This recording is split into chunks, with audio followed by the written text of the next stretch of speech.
I'm going to tell you something, folks, that is going to absolutely stun many of you. There was an amendment proposed in the United States Senate moments ago that was defeated. It was defeated thanks to 8 Republicans.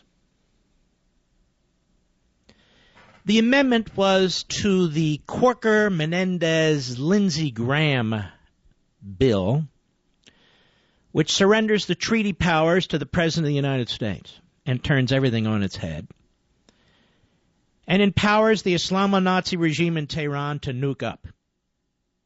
And we can't even rely on the Republicans to oppose it. In fact, they're involved through Corker, among others, in helping Obama.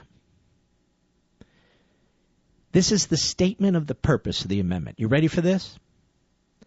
To require a certification that Iran has not directly supported or carried out an act of terrorism against the United States or a United States person anywhere in the world.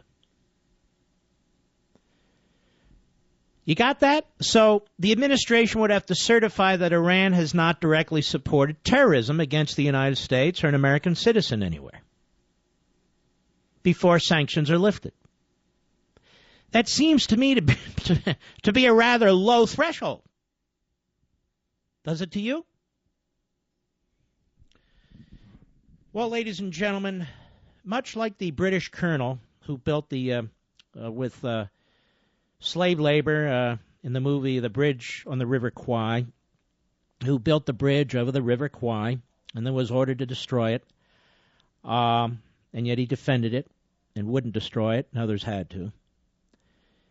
This is now the nature of the defense of the Obama deal. Now, keep in mind, there is no Obama deal yet, but a future Obama deal. And we have 8 Republicans who voted no on this amendment.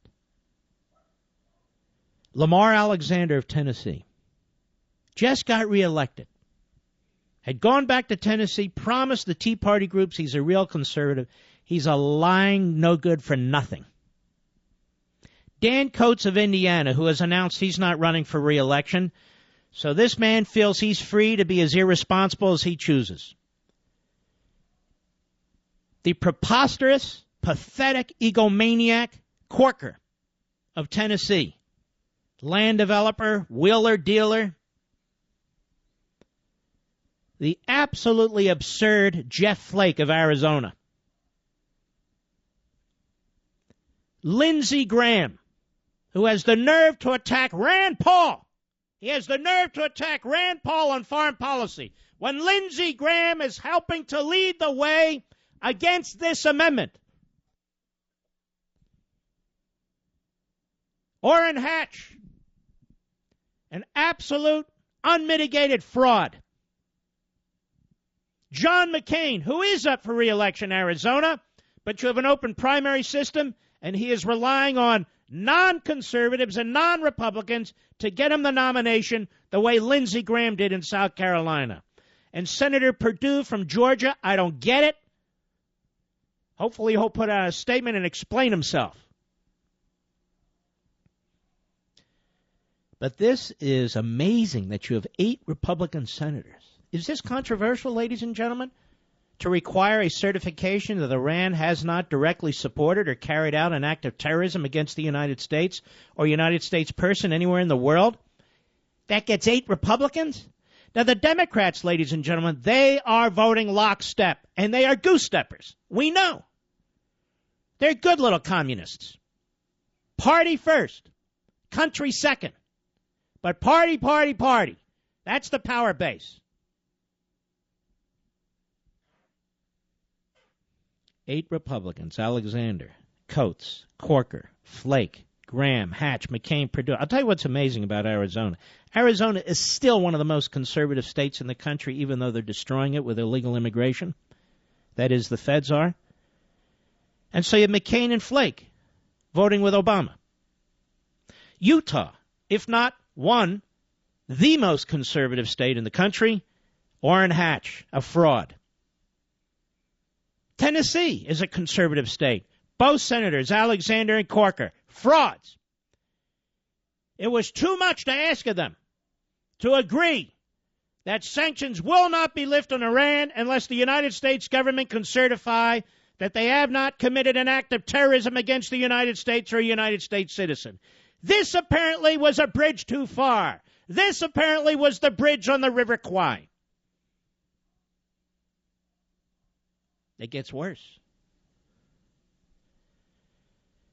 Mitch McConnell has agreed to block the Marco Rubio amendment from even getting a vote on the floor of the Senate. Because the left-wing kook senator from Maryland, you're wondering which one, Ben Cardin, asked him to do it. And that amendment would have required Iran to recognize Israel as a Jewish state before any sanctions are removed. Ben Cardin is Jewish. Ben Cardin went to McConnell and insisted that he not allow a vote on the Rubio amendment. Another self-hater, in my humble opinion. Party first. Party first. Ideology first. Everything else is second. So here you have a non-Jew. I speak as a Jew. Here you have a non-Jew, Marco Rubio, who wants to get an amendment on the floor of the Senate requiring Iran to recognize Israel as a Jewish state, which is what it is. In other words, recognize reality. Recognize a fact before any sanctions are removed. And one of the Jewish senators from Maryland, this one, Cardin, goes to McConnell, the Republican leader, the majority leader, and persuades him not to even allow the vote on the Senate floor. Your Republican Senate is a disaster. And unless we get a new Republican Party, I've said it again and again, it will continue to be